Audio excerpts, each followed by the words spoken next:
Hello and welcome to another Friday at Cardboard Alchemy Live, or whenever you're watching this. But it's weekend time for us here, and it's nice to see you. I am Peter Vaughan at Cardboard Alchemy. I've got Rosie Pocket, our comms manager, who's coming on to say hello to everybody. And you can get your questions in if you want to talk about anything: Critter Kitchen, Andromeda's Edge, Flamecraft Duels, which is our next campaign, Mission Catastrophe. We'll talk about anything. We'll talk about what you're playing this weekend. Thank you for the hello. Appreciate it. How is everybody doing? This is a crazy week. And also, there are 25 days left as of this recording to Flamecraft Duels campaign. So it is a little bit nuts around here as well.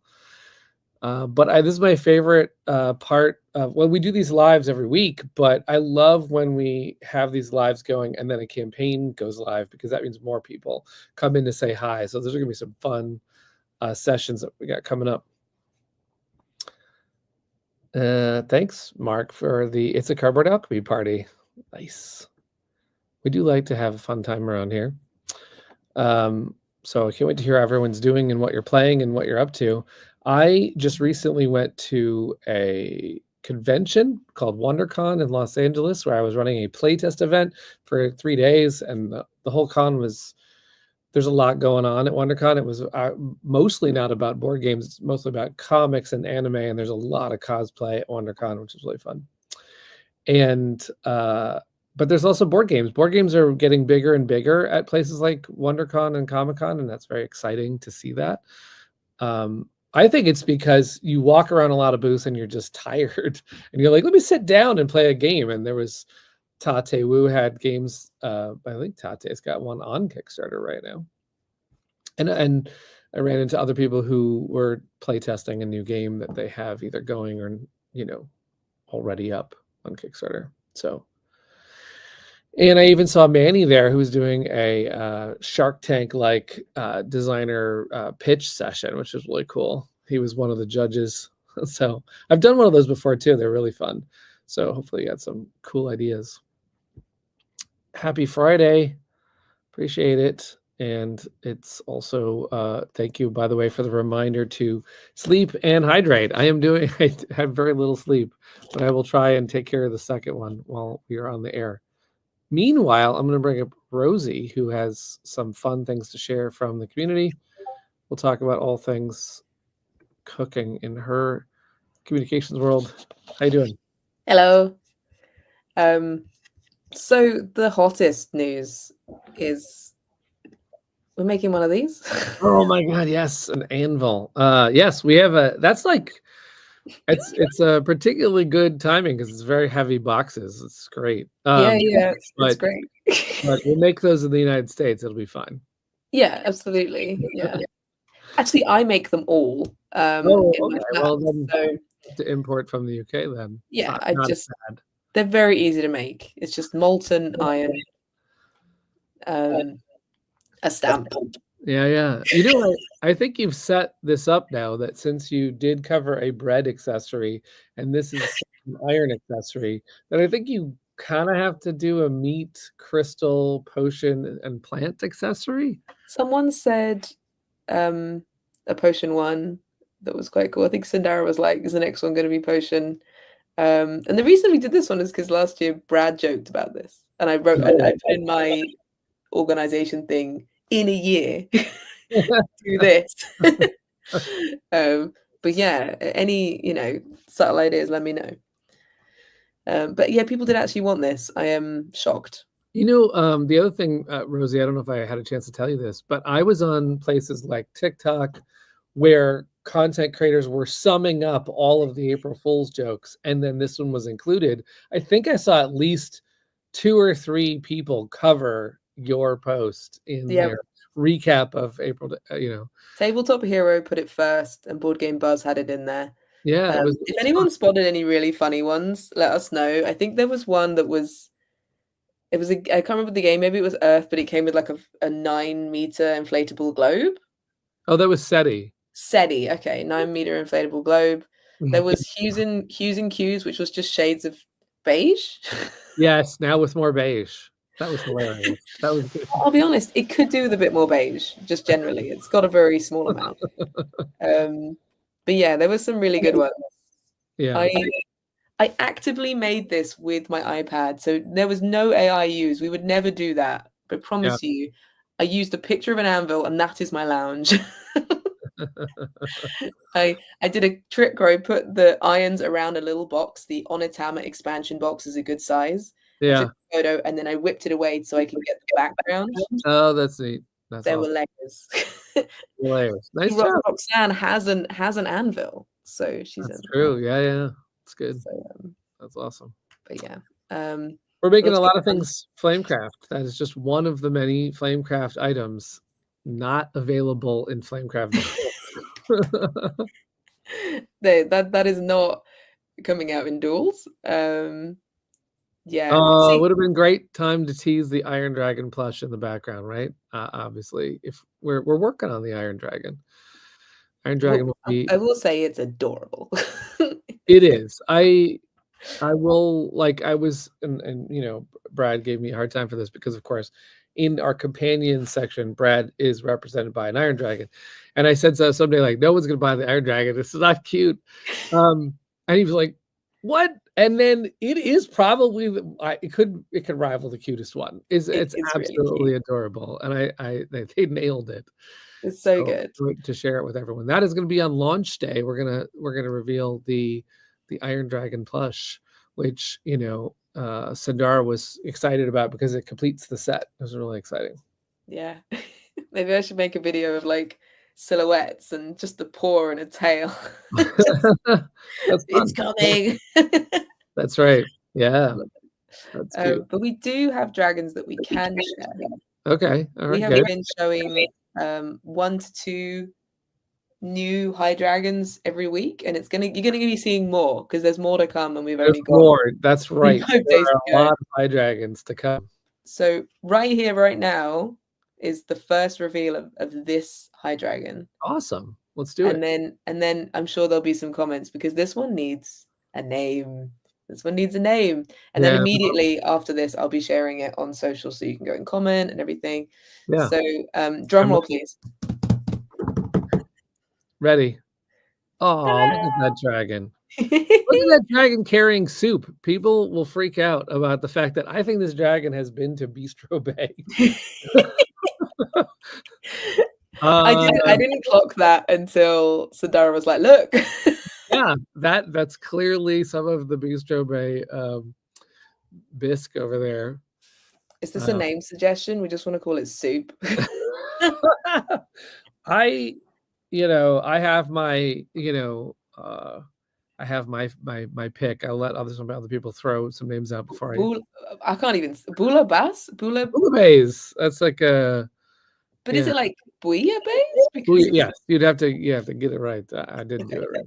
Stew. Or Stewie. Oh, I can't unsee Family Guy. I could not. Yeah.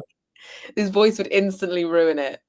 But yeah, I think this is really cool. I think I've just now noticed the whole layering of her Easter egg with Critter Kitchen because the apron's teal, so like a zoo chef. Yeah. It's really neat. And this is, of course, half meat, half potion. Half meat, half potion, right? That's why. Fins. Yeah, the fins are sort of a telltale potion dragon thing. Also, the hands changing color when they interact with potions. That's what happens with their paws. And the happy face for the meat dragon, hungry and an amazing chef, right? Yeah. Chowderella. That's funny. I was going to suggest Chowder. I think Chowder's fun, and so now it's fun seeing Chowderella as well. It's cool. I think that's cute. Chili. I really like the pose on this one as well. I think chili is a really good meat and potion because it's a soup, but it's really thick and it's really meat. Is it soup? Is it? It's like, is this the thing where it's like, is it a taco? Yeah. Is chili a soup? I think it depends on how you eat it and what container it's in. Right. But I always find chili bizarre because it's not with anything. Like you've got bolognese with pasta and you've got curry with rice, but chili is just chili. Like you just have a bowl of chili. I mean, you can put stuff on it. I feel like Meme Stealer's going to be really sad they're not here for this. Yeah, they will. We'll have to put this in the Discord as well because in the soup channel, no less. In the soup Uh, channel, absolutely. This instantly means a stack of 2. Also, Mike Vanderveen, who's been trying to guess the 2 types, has got this one right off the bat. Oh, you always have chili with rice. Then maybe. You know what I used to go? I used to go to this really great chili place in Los Angeles called Chili My Soul, and they would serve chili over curly seasoned fries. Oh my god! So basically, chili goes with everything. Everything. In Chili fact, and bread. yeah, it really does. Actually. Maybe it's me because I can't have any of those things but rice. I just always have chili as is. Yeah, that's what it is. Chili with baguette. Oh, always reminds me of one of my husband's favorite meals. It's like this meat stew, but you use buttered slices of baguette and you put them down on top for the final 20 minutes or something, and they soak up the juices.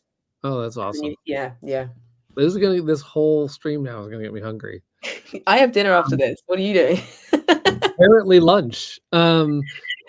We have to, but we went way down on the chili thing. This is definitely soup that this dragon's holding. This is definitely soup. Yeah. It looks like actually a bisque and a tomato soup is what it looks like to me. Do you kind of wish you used the crazy first soup where it had everything in it? It's true. It was a lot. Yeah. But yeah, we'll bring this dragon back up later on. Yeah. Keep the names coming in. It will also be up on socials. About this type of dragon is this is a high dragon, so 2 different types of dragons. And some of why we're making all of these is because in Flamecraft duels, 6 high dragons will be tokens that will give you new kind of play in the game. But we also decided to make all of the combos. Like if in the game of duels, we don't have a bread potion, but we decided to make sure that a bread potion got represented, which is, I believe, bread potion is donut. So we decided to take all of those combos and then bring them into Flamecraft as sort of a fun new thing to add to Flamecraft. And a lot of people have been playing it in our Discord and testing it out with us. And recently we decided to put them into teams. So I can't wait to share the teams with everybody because there's like a team cozy and there's a team gamer and then there's a team gifty. So they're basically what team I'm on. Yeah, you're definitely on the cozy team, but I will be giving them all hats. Nice. Excellent. We need to figure out who's on what team when we get to the Kickstarter. So it sounds really cool. I always enjoyed in Sushi Go Party, you could play it in different ways. So you could choose to play it meaner, or you could choose to play it for bigger groups or more casual. I think it's really nice to give people more variability with that. So I think it's really cool. Yeah, I think it's going to mean that if you play the gifty one is definitely all about handing other people stuff. And if that's what you like, then you just roll those high dragons in your game and it's great for your group. But if you, I think the team gamer is more of combo play where a dragon gets placed and something happens. So if that's more of what you like, then that's the perfect team to put in. I do love combos and stacking. I love. Yeah, absolutely. It gets my brain working. So today is also a really important day. Do you remember what day it is? What's happening today? All I can think of is 25 days to duels. Everything else is So it's Critter Kitchen's retail release day. Oh, excellent. Yes. Kitchen. Now available in Barnes & Noble and other fine places. There was a person who said they went into a Barnes & Noble and they saw it and the Barnes & Noble wouldn't let them have it because it wasn't until today that they're allowed to let anybody have it. They were so prepared to show off Critter Kitchen. I know. That's exciting, actually, that they just wanted to get it out there. But actually, it's been in some stores because some of our friendly local game stores backed the campaign. So I walked into my local game store, and they were already proudly displaying all the deluxe. So now I can't wait to go back in and see the deluxe and the standard together on their display, because now's the standard's chance Yeah. to get out there. But yeah, if you haven't backed it, you're watching this later and you're wondering what's in the standard, what's the difference, we do have videos on our YouTube showing unboxing the deluxe. You might be able to get a hold of it now. We will be putting the remainder on our stores later on, but then the standard's already out there and the standard is packed. It is a really neat package, loads of stuff in it, and there's an unboxing of that as well. Yeah, absolutely. So yeah, and someone actually shared a really lovely picture of using stickers to decorate a recipe box. That's cool. Which someone said, "Oh, I wish I got the box." But the box is not in the Oh, campaign. yeah, the box, we did not sell a box, but someone stickered the box and then put all the cards, and that's awesome. That's really cool. It's a great use of the stickers. They look really good. I think I'll be doing this. So yeah, I love it. That was Seth. So thank you, Seth. Yeah. There were the recipe card set, which I know was an add-on. Some people got it. It will be available in our Cardboard Alchemy shop also in the summer when we have all of the, when we're done with all fulfillment and there's extras. But it had, I think, 72 blank cards and 14 recipes that were included, some of which were submitted by team members and some were actually picked from backers. So it's really fun, all the recipes that got in there. I can't wait to see some people make those recipes. We've seen some evidence that people are making Rosie's sugar cookie recipes in there. I have them here. Nice. And yeah, I was going through them all, but I'm very pleased that people are doing this one. And so far, it seems to all be working out very well, which makes me very happy. But we have loads of different ones, and each of the recipe ones has a different, like it could be spice, it could be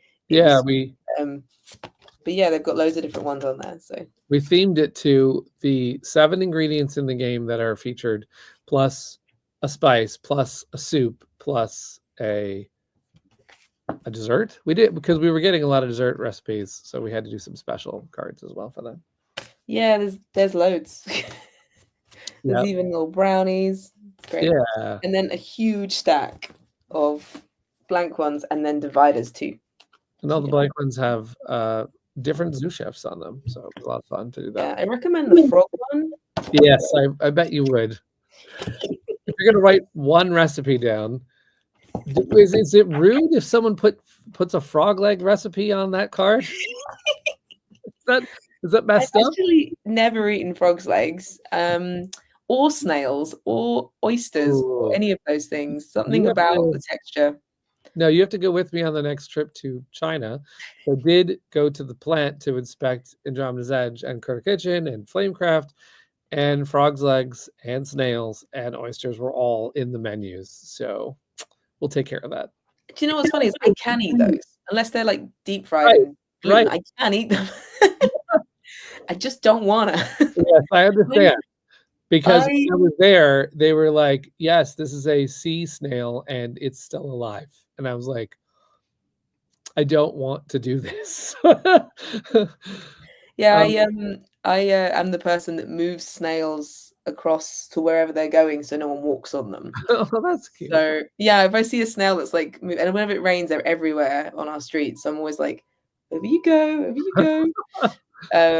But then Doug's like, if there's a pug, I also stop. But Doug's like, we need to get somewhere, and I'm like, but there's a dog and there's a snail. Dobby looks very confused. But yeah, well, so other things are in the works, obviously, as well. I'm going to share this awesome post from Mark Dandridge. I just look at that. It's so cool. Yeah. Like there's graphic design going on here. Like, but yeah, it. How many games is it now? Oh, it probably says somewhere. It doesn't. This one. But I love this photo with the hive and everyone there. Oh, okay. So he's playing the Funganar Sporgots now. He's into his fungus era. I love the fact that we have a faction that is just sentient fungus. That's Andromeda's Edge is really cool that there's 18 factions. Today I just recorded a video with GameFound that's going to go live soon to talk about the fact that we're adding 3 more factions to the game, which is wild. Yeah. And I don't know. I want to play all of them. They all sound awesome. I mean, that means that, like, once there's currently 18 if you get all the promos, and if you join us for Andromeda's Edge Genesis, then there'll be 21, which means you could play 21 times in a row without getting the exact same experience. But I mean, even there's different decks and different raiders and different tiles, and it's just a lot of different ways to customize. So I have had some people say, "Are we talking about Genesis? So what can we say about Genesis? Can we give any clues, any hints for those that seem to be very excited? Maybe you could just give a word." Word? That's all Like, I get? no, like just you could, give like clue words. I don't know what we're saying about. Well, okay, the thing about Genesis is, first of all, it has been play tested in our Discord, and there'll be more playing in Discord. So if you want to actually see a lot more of Genesis, you can come and check it out. And we're being pretty open about a lot of the content that we're going to put in there. The thing that I focused on when I was talking to GameFound about it today is they said, well, what makes it really unique? And I thought of a couple things that I think are really unique about it. One is definitely that you can take over Raider technology, which I love the fact that was that was asked for. I was going to say, was it demanded? It was kind of demanded by Tim Chewin and also Tom Vassell of the Dice Tower. So people were like, you know what? I miss the ability to capture a monster. And so Luke and Maximus were playing around with this idea, and we're calling it commandeering a raider. And there's going to be one of the new factions that actually has that kind of built in, and then the other ways to do it is by you can defeat raiders and sort of steal their technology. So I'm super excited by that. It's a very new part of it. Gaining raider technology is going to give you lots of different ways to play with new tactical cards. That's one thing that I think is pretty interesting. The other one is a new way to score, because there's tons of ways to score in Andromeda's Edge. There's a lot of people online are saying, oh, the vault is the best. And then there's people who say, oh, the civilization modules are the best. But you can actually score with developments and leaders and relics, and you can score now with there's going to be these ancient shrines that you can find and then give you another way to score. There's also these corrupted stars that are going to give you another way to score. So I love that we're adding some new layers to, like, people who know the game are going to have new twists. So there's a lot of fun coming for Genesis. Now, our current trajectory is that we're going to launch something in the summer. I believe GameFound is going to talk about that pretty soon, because they're excited to share that it's going to be coming. And then we'll be talking about it all the way till then. But we have a campaign before that, so we have a lot to talk about in Flamecraft World, and then we'll switch over and we'll be working on Andromeda stuff. Yeah, my avatar is about to change to a dragon, and then I'm sure it will change to some form of space thing. You could change to, what could you change to? Like, oh, I know what I want to change to. I'm just not telling you. Well, I was gonna say we could all change to Raiders or something like that. That's probably what I would do. Yeah. Hey, how's it going, Ellie? That was game number 149. Whew. What I really like is the 00 Zero. beforehand. You gotta give yourself some room. The implication that you're going to get to 10,000 is amazing. I love that so much.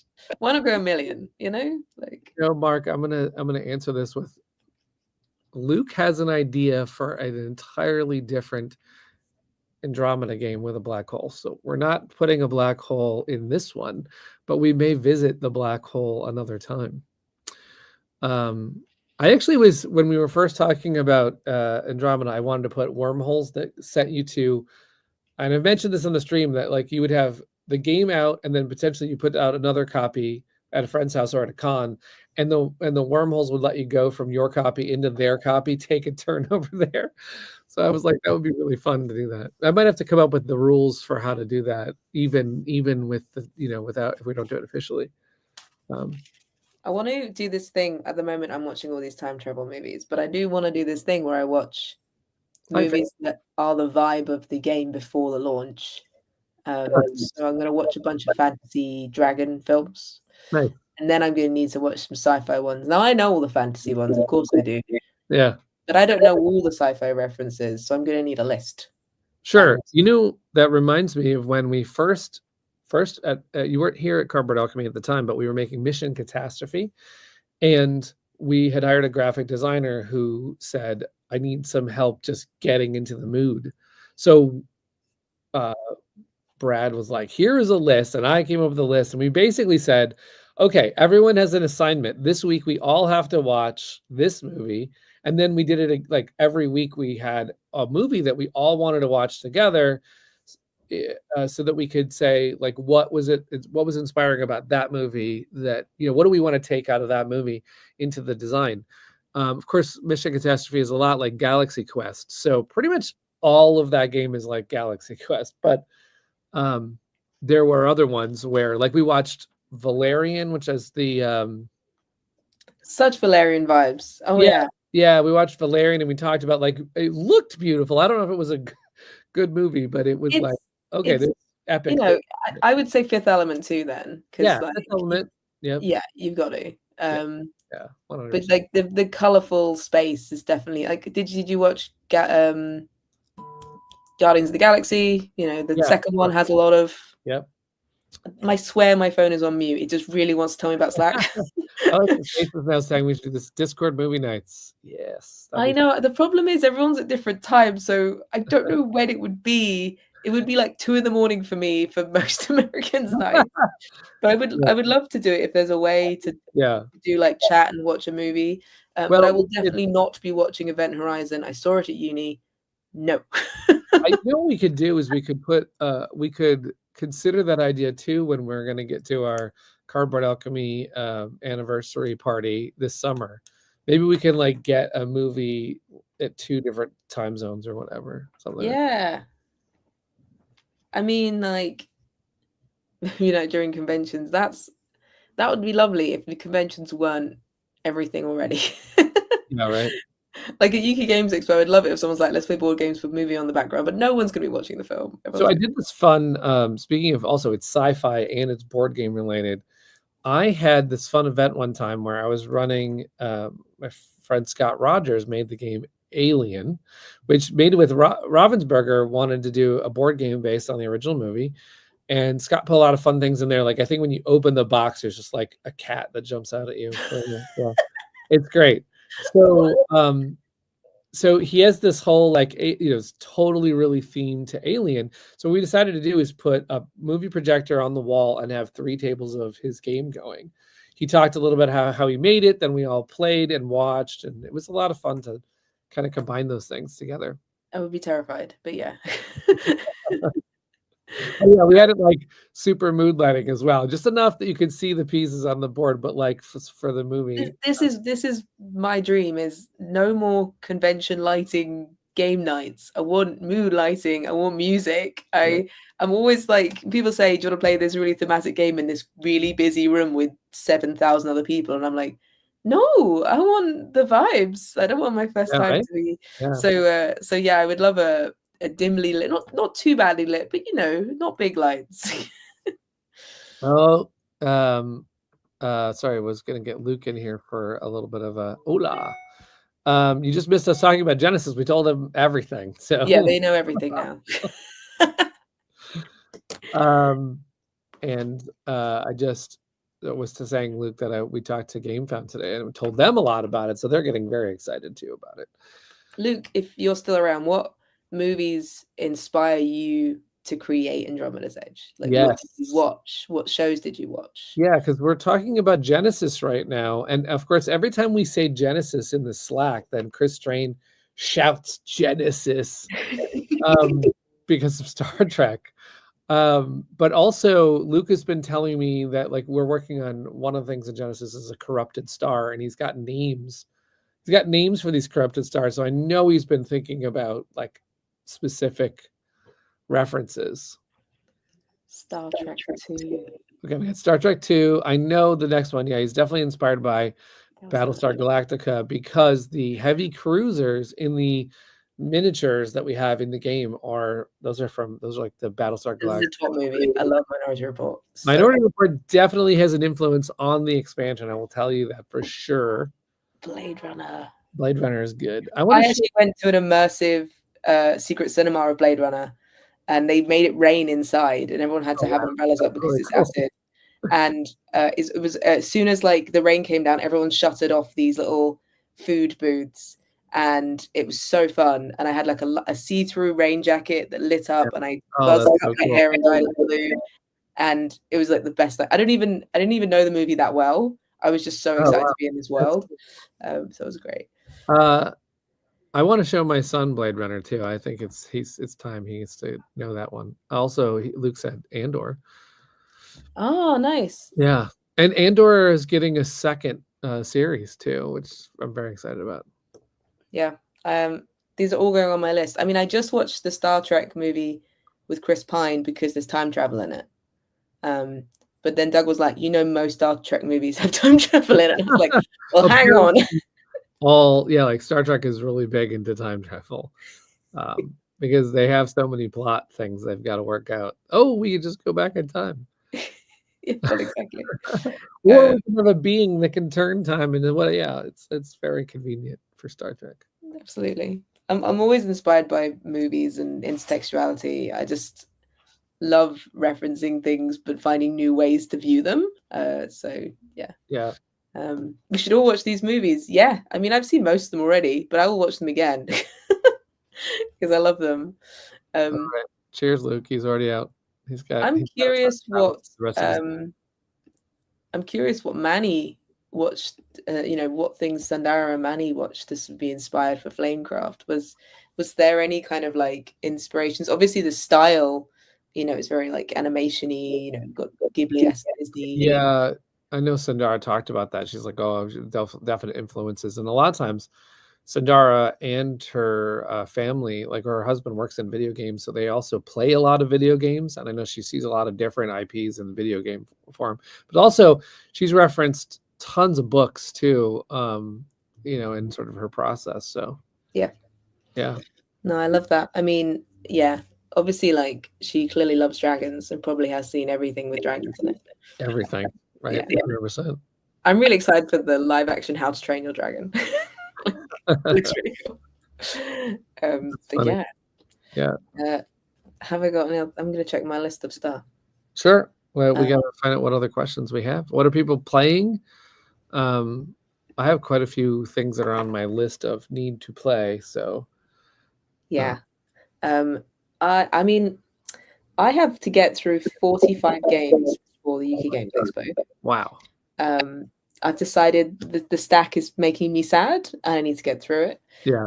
So we are playing them all. a lot of the little ones and stuff, starting with, but yeah, this one, Bog, it's got frogs. Okay. Is that from Chris Handy and Perplex? Yeah. Like that's the size. I recognize that size. Yeah, I think it's really clever. I've never actually bought the full set. I just got them as one-offs, but I think it's such an interesting restriction. Yeah, it's a very interesting one. And not only that, but I think when I first backed that, and this was years ago, they like 18 and it was like so creative that they were all 3 letters, right? And then I keep thinking about how there's just so many 3-letter words that he could keep going for a while there because he's already done because I remember there was bus and a couple other really good ones. And so Bog, it's fun to see. Yeah, and it's a really nice 2-player. Like it's really clever the way it's done. The frogs land on the lily pads and the design matches. So the vertical card frog sits on a horizontal lily pad, and I just that's cute. So yeah, there's a bunch of games. It's too many on the list, right. And I'll feel better when it's shorter. I saw on somebody's table recently. I wasn't playing this game, but I saw Elder Scrolls. So that's the new chip theory one? Yeah. Oh wow! The production was amazing, and it looks really interesting. Like when you get a new discovery or spell, you get an entire rules card on how to play it. I'm like, oh, okay, this is serious. I can't wait to try it sometime now. But I've got too many other ones that are building up. I mean, I'm sure you do. You got loads, right? I mean, I can't play anything till after duels because we're Yeah. locked in on working on the production. But as soon as I can get somewhere, actually that's not true. In April, I have a couple of invites, so I could get some games to the table. We're talking about potentially also having some dev time to play more Whisperwood, so I might be able to get that for sure. There are some comments, and while you read some of those, I'm going to turn the light on because the sun went down. One of the mood lighting is what you were saying. There we go. Right. No, someone is unboxing Navoria, and that looks stunning. I love Navoria. Looking one for sure. Panda Spin, which I've not heard of. Ooh, it's Chuddick? Carl Chuddick is a great designer. Oh, now I have to know more about this Panda Spin. Do you literally spin a panda? You know how people have like designers and publishers that they will absolutely go check out. Like Carl Chuddick is one of those designers. I will 100% go check it out. Azul Stained Glass of Sintra. I do love Azul games. I only own one of them because there's too many, but I do love that they're all different pattern building games. I really like that. And yet more pieces that look delicious, like you're going to eat them. I got it. I think that's the key. You've got to make your game pieces look delicious enough that people want to own them, but not too delicious that people confuse them for actual food. Yes, I showed the prototype pieces of Duels to Manny, and he was very happy with the way the pieces are coming out. So they do look yummy, but no one should eat them. I don't think they actually would. They just look, they just look delicious. Mark is creating an Easter egg hunting game with Andromeda's Edge. Oh wait, now he has his replacement ones. Okay, he's now he's going back. I got it. Easter's gone back into Andromeda's Edge. Actually, every year Doug and I try and make like Easter egg hunts for each other. One year I created an escape room in our lounge, and another year I created a full text hunt across London, where we had to go to various historical places and find clues, whilst me and my friend held up in a pub eating chips and drinking. So we were like, "Where are you now? Have you found the clue?" Did I ever tell you about the most epic Easter egg hunt that I've ever been on? No. Okay, it was hosted at so you know Cards Against Humanity. There's a team of 8 creators of that game. One of the creators lives in LA and has an amazing house, and next to their house is a forest, and they literally put all these eggs in the forest, but they didn't want to have anything like, you know, get lost out there or have food out there or whatever. So inside each egg was a number. And then if you found an egg, you took that egg with that number back to the house. And there was this massive drawers and cubbies and things. And each one was different sized with numbers.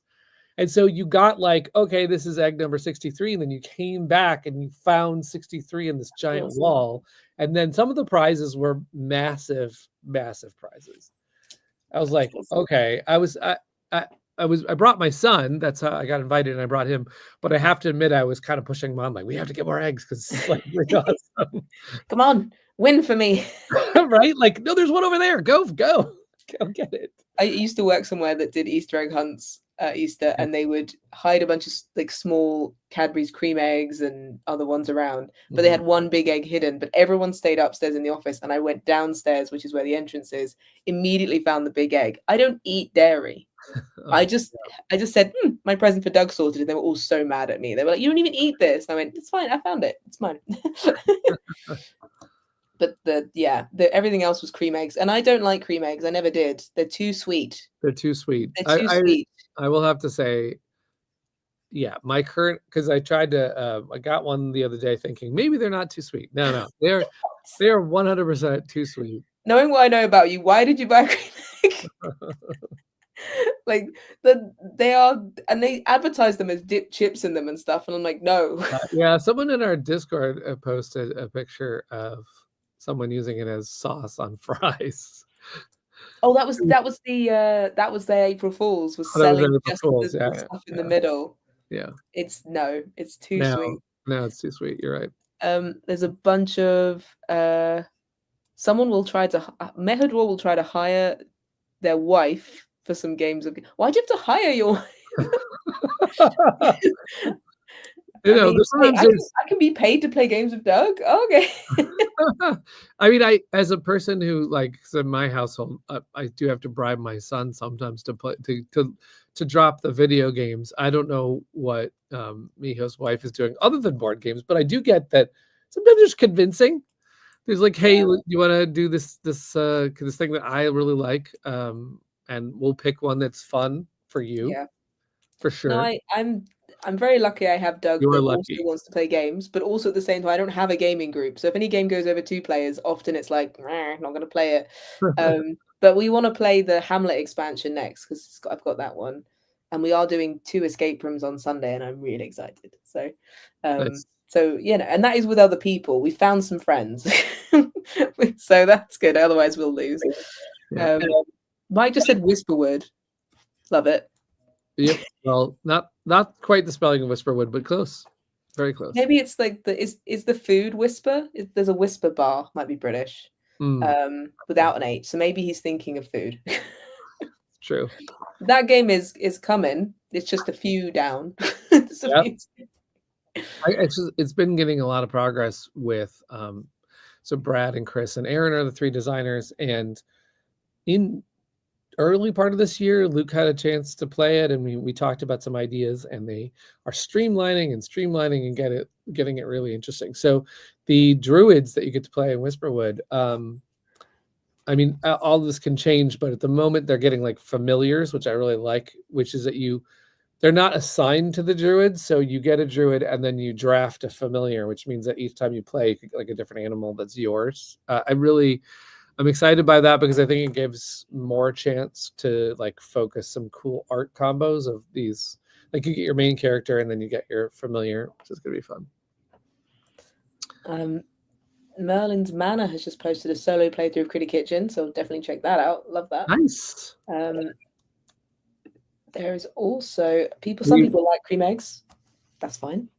Well, it's before they change the recipe. Oh, and made them even worse. Yeah. Sorry, made them worse. We also had a solo play go up. We posted an update that said Jenna was going to play live, and then she did play live, and you were there in the test, right? You were there. It was me. Peter C. Hayward was there. Alex was there. They were all saying terrible things about Lily. Basically, Jenna got into a situation where she had to choose between going for a rumor or taking Lily. And because she didn't take Lily, and it was valid because she really was struggling to get rumors. Yeah. So she had to take the rumor. She has to take the rumor. Alex would be like, Lily walks away sad, no hopes of ever being a chef. Lily loses her spark. But Lily should feel good that she's a cookie cutter, that she can make cookies at all day Lily long. is literally holding a bowl of soup. Lily is fine. Right. But it was very funny. But yeah, it's a really good playthrough. It's a lot of fun. Wild, crazy. Speaking of solo, does anyone want like a piece of like breaking news solo behind the scenes secret information? Yes, obviously. Manny is working on finding a way for duels to play solo, which is wild. I thought for sure that was going to be 2-player only. We'll have to see how that comes along for the campaign, but I know that some people on our Discord were saying like, "Oh, it's so cute, and I might get it, but I really want solo." That's awesome. I mean, I can sort of see how it could work. Lots of games with pattern matching have solo modes, so I'm very excited to find out if that works out and play it. Yep. That's awesome. Manny's trying to make it sufficiently difficult, so it crushes you. Maybe are you playing like different dragons of varying skill level? No, I don't. There's no opponent. You are trying to finish. I believe you're going to try and finish goals before time's up. Oh, okay, that's very cool. So, yeah. Guy is still waiting for their copy of Critic Kitchen. Oh Ah, my gosh. BFI. Okay. Watching every single gameplay. Any other places I've missed? Ooh. Hmm. I think all the gameplay as in people playthroughs specifically Yeah, would be in right. those places. There is content, like some short form content of people unboxing and stuff on TikTok and Instagram, but I don't think there's any like actual playthroughs per se. So Yeah. I'm you might assuming you have it. watched all of the designer head-to-head matches because those are pretty Yeah. good. I mean, we Uh, have a lot, so start there if you missed yeah. any. And we have Um, one that's 7-player, but we need to like yeah, there hopefully there'll be another one that comes out that's got like another game. I need to edit the 5-player. Right. That needs doing. There's other things cooking. That's that right. will that will be that will be when I have a chance to load the giant footage and work with it. But it should be a lot of fun. It's a very cute shot. Oh, I cool. like where it's filmed. Guy already has a comment back, which is that the designers and the 7, yeah, The were the best. 7 was the best one. Yes. Nice. Well, that was Rosie, all Rosie. No, no, not always. Tim did a huge help in cutting down a lot of footage, and then Yeah. I cut it down more because it was too long. But yeah, it was a dual I just effort. meant to play, but I do because I'm not trying to give away who wins the thing.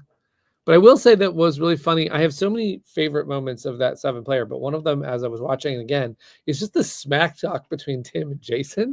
I was like, what is happening? And it was because they played a game the night before of something else, and they were like just really angry about that. But Tim is very competitive. Tim Very, is holds very a grudge and he's very competitive. He'll one create a grudge just to play. So of Tim is he'll turn up soon. If definitely we say his name enough, he'll appear. he's definitely told me he's gonna definitely add the cutthroat chefs every time. Yeah, that Every makes sense.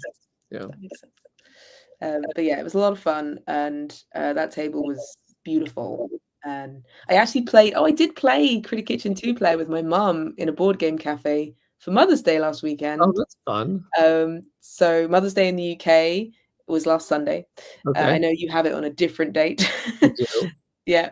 And so to treat her, I took her to a board game cafe and I gave her some presents and she wanted to play Critic Kitchen. My Oh, dad also wants to cute. play, but he does fall asleep when he learns anything harder than Carcassonne. So I wanted to give her the opportunity to play it without going, Andrew, every 5 minutes. So but she Got had a great time. She really enjoyed it halfway through. She's like, I really like this. Oh, And we also fit, it was a meter by meter table, I think, maybe even a bit less. And we just fit it, 2 players. So that's cool. it was great. We had everything on the table. We didn't play with carts yet. I did the mouse. I did like the basic to get through Yeah, it. that's a But good she had a deal. great time. So that was a That's lot a of good fun. sign because I mean, there's so many different things you could add. I Um, mean, the people next to me were like, "Oh, I've heard about this." It's like, well, that's listen cool. into the teach. I actually want to like. I was thinking about if I was to play one and we recorded like I don't know if we did a TTS or something like the one that I would want to play potentially is my favorite. My favorite critic is the Chimera. Yeah. And the Chimera is a promo, so it's only about if you had a chance to back. But we'll potentially have some more of the promos on our shop down the road. But the Chimera allows you to play with 2 critics. Basically, it's the third head, and then there's 2 other critics being the other parts of the Chimera. And I love having 2 different critic rules be the rules of the game. Yeah. So I can't. I think my ideal combo personally would be the Chimera with the Hippo because I really like the Hippo's power, and the Cockatoo because I really like their power. That's a promo that's in the same pack as the Chimera actually. So the Cockatoo basically gives everybody's chef a zoo chef power at the start of the round, which makes all sorts of craziness happen because everyone's got that power, and the Yeah. Hippo allows you to play a challenge card every time you serve challenge meals, including the last day. So all of a sudden, there's just so many ways to get points. Everybody's got powers. It's ridiculous. I love that version of the game. Yeah, and then I'll be the Swedish chef. Right. And I'll ruin it. Yeah, that's really people. It's funny because the Swedish Chef wasn't on the promo, and it was a last minute thing to put the Swedish Chef in. Love that pun, love that character, but that character was deliberately supposed to be just a crazy promo because you don't get to choose what cards you're playing. You just get a bunch of stars at the beginning, and then you have to adapt. It's like, you're just tossing ingredients up and you see what happens. And there's been people who play the game for the first time playing with the Swedish Chef power and say, what? No. I was like, well, we probably should have a warning card there. Maybe something that says, don't do this for your first one. Yeah, I mean, yeah, that's fair. I do want to highlight that anyone who's got the deluxe and you're going to play 6 or 7 players, please read the second expansion rulebook just to check, because it doesn't say on the front of it 6 and 7 players, so you might just go straight into it. So you do need to add in the Zoo 2 carts so that you have more Zoo chefs, and you're not going to be playing all of your chefs. You're actually going to be sending one on break.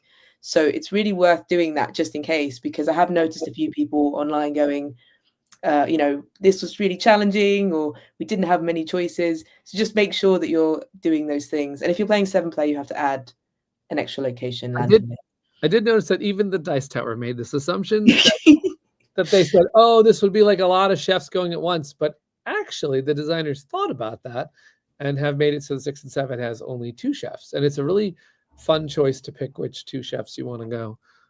And if you roll this dice, and if you match the number that appears on it, if you match up the same chef with it, then you're going to get 2 soup. So you're actually going to be getting, potentially, if you decide to do that, getting lots of soup as well, which is really helpful for the challenges. Right. So it means you don't maybe necessarily have to go and get soup every time. Like you may, the scramble to get soup in the 3rd and 6th is always quite funny. I mean, that extra soup takes care of the because there was someone else who played 6 and 7, and I think 4 boars went to the same place. They're like, no. Yeah. The more people can start to group think and get into each other's head, and everyone goes to the Midnight Merchant at the same round, and that is how you pick that. So yeah, guy's asking. So there's this dice, and you roll it before picking your places. Then you can decide if you want to send them there. You're going to be getting soup, but you also may decide not to, because a lot of people. Yeah, that's a fun Princess Bride moment, because you're like, okay, so the mouse was rolled as the one that will get soup. So I think most of the table will be putting their mouse on break. However, if I don't put my mouse on break, I'll have one of the fastest critters at this game.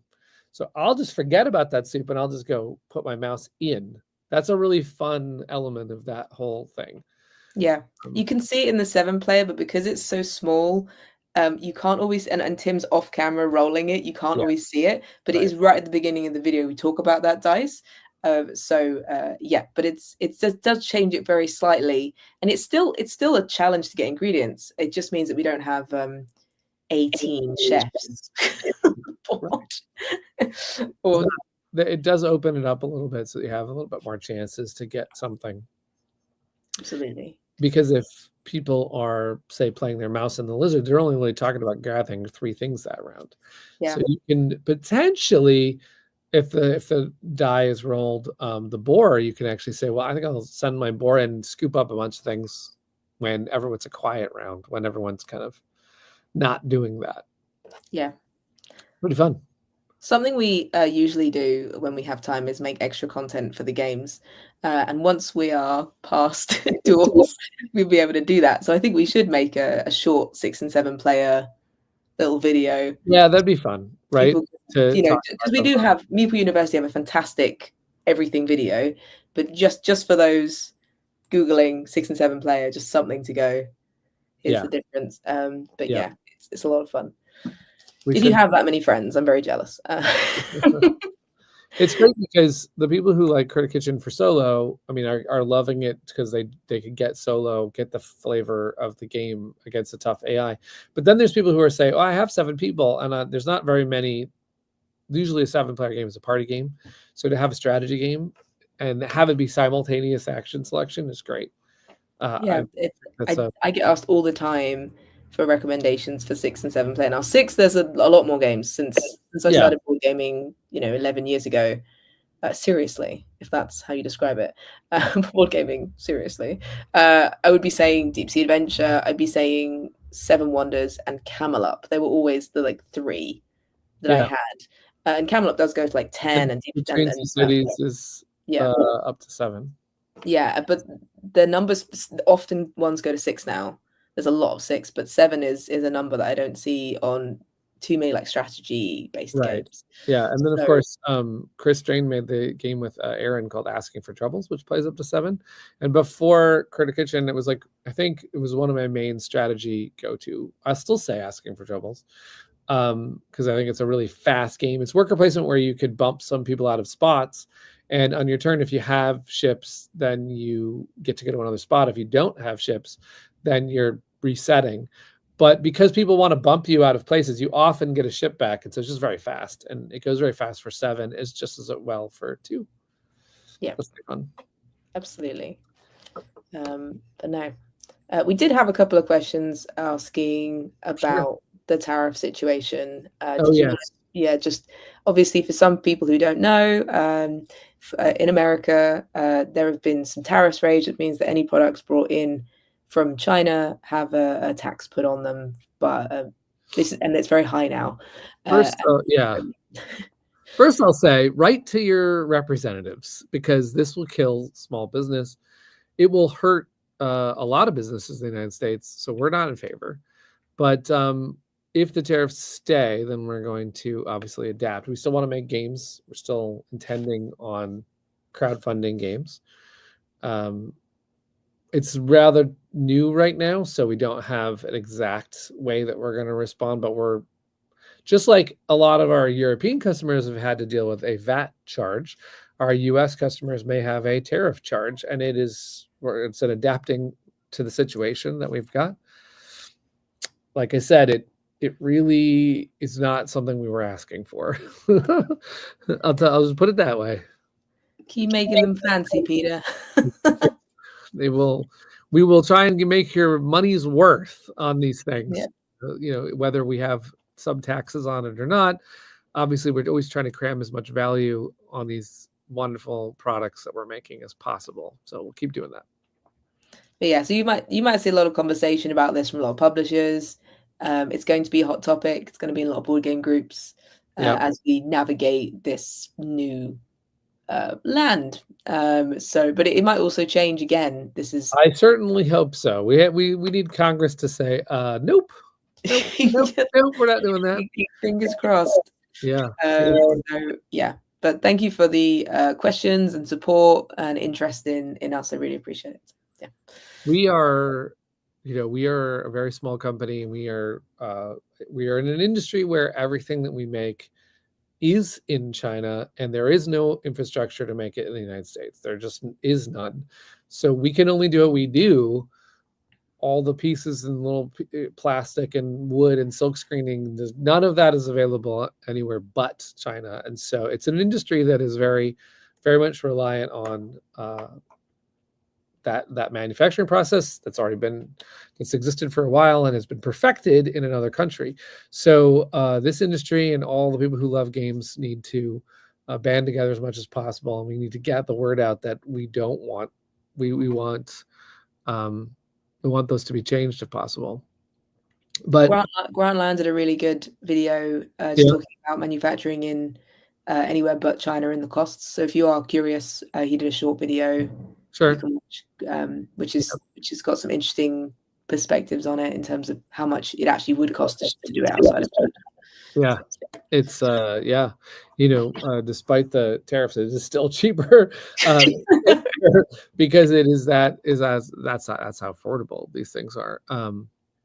So we have, fortunately for us, Critter Kitchen just is in retail right now and does not need to, because it also affects our partner Lucky Duck, and so Critter Kitchen got squeaked in. The little mouse got fat. The ship got in fast enough that the Critter Kitchen copies that are in your local retailer are not going to be affected, which is fantastic news. But from this point on, obviously, games are there's a lot of tougher times for games. So Yeah. yeah, some people are talking about board game smuggling. I don't know anything about that. All I know is that we're going to work on. Well, we have I think we're in a very lucky position in terms of it happening now, where we can make the Duels campaign as upfront about it as possible. Try to put all the value in, like I said, but we're not currently with a game on the water. Those are the folks that with a game that are shipping now. I feel the most for, because those backers have already paid and they didn't have a plan for this extra cost. Yeah. So, thank you for the support. Thank you, Mike. Thank you very much. We're just doing our best to carry on, as the British say. Yes, we still intend to make Andromeda's Edge Genesis.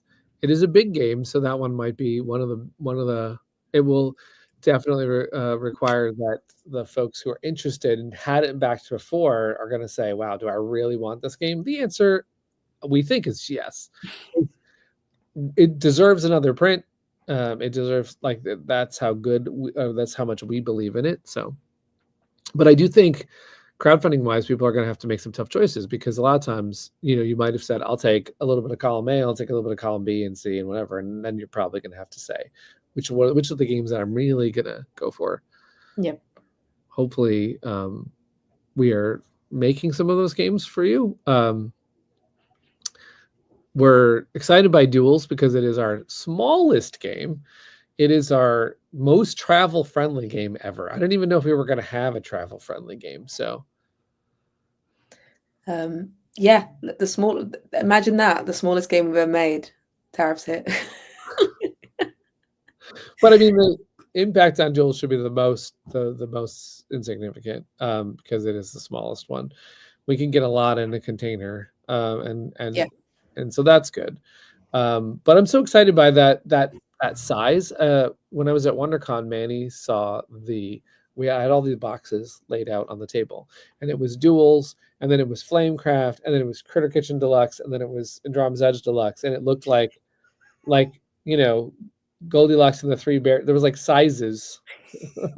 He's like, it looks like each one ate the other one. Bigger. and Duels literally can eat. That's right. So I love that. I know. I'm really excited to carry a game around in my bag and be like, we did this. Without going. It's gonna be a lot of fun. Yeah. We're talking about, bringing it to, because we've always wanted to do tournaments. So we're talking about bringing Duels to Gen Con and having some, because it'd be really fun to get a lot of games of that. You can get a lot on a table. Like, all of a sudden, you can actually get Duels on almost any table. So it's not the same. You can say the same thing for all of our games. Yeah, I love it.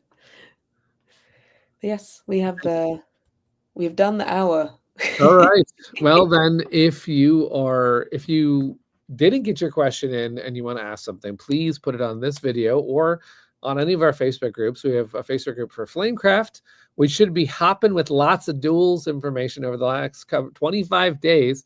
We also have a Critter Kitchen group, which is full of people like sharing cookie recipes to make you hungry, plus asking the important questions you might also have about the game. And then we have an Andromeda's Edge group, which is obviously going to start buzzing about Genesis, but still you can read Mark's captain's log, plus a lot of other fun reveals. People are painting their minis and they're making different pieces for the game, and they're logging their plays. And if you want to come over and ask on Discord, sometimes there's another way you can get behind the scenes. You can play the games. You can actually play Genesis. We've wrapped up some play of Duels. We were playing that, but we will turn that back on when the campaign goes live so that you could try out Duels on our Discord. So there's a lot of fun things to do. Yes, exciting. Thank you all, and enjoy your weekend. Hopefully you get to play something as well. And until next time, game on.